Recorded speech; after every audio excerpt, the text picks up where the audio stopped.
షర్మిలక్కకు అలాగే క్రైస్తవ మత మార్పిడి ముఠాకు టీటీడీ తీసుకున్న నిర్ణయం కడుపు మంట రగిలిస్తున్నట్టుంది.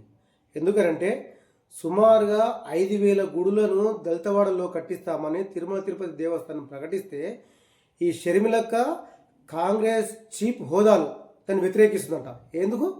ఇలా మీ నాయన కావచ్చు, మీ తాత కావచ్చు, మీ అన్న కావచ్చు, ఇలా నువ్వు కావచ్చు, ఏం దళితులకు ఏం ఉద్ధరించారని.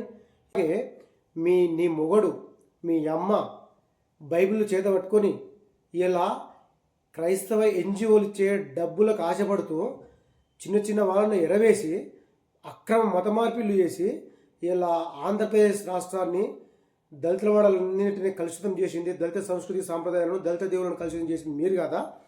ఇలా మీ మత సామ్రాజ్య విస్తరణ ఆగిపోతుందని భయపడుతున్నావా? కాబట్టి షర్మిలక్క ఏ దళితుడు అని అడిగిండు అని అంటున్నావు కదా. ఎస్, మేము 100% తిరుమల తిరుపతి దేవస్థానం తీసుకున్న నిర్ణయాన్ని స్వాగతిస్తున్నాము. దళితవాడలలో గుడులు కట్టాల్సిందే, ప్రతి దళితుడి యొక్క హక్కు. హిందుత్వంలో మా మూలాలు ఉన్నాయి. అన్టచబిలిటీని పెంచి పోషించి నీలాంటి కుల అహంకారులే. నువ్వు మతం మారింది కాక రెడ్డి అని చెప్పుకుంటావు. ఎక్కడికే రెడ్డి అయితే నువ్వు రెడ్డిలు తరిమేరా. నువ్వు నీ మొగడుకు వచ్చే నిధులు అయిపోతాయని భయపడుతున్నావా? నీ అక్రమ క్రైస్తవ మత సామ్రాజ్య కూలిపోతుందని భయపడుతున్నావా? కంపల్సరీ మేము అడుగుతున్నాము, సంతోషిస్తున్నాము.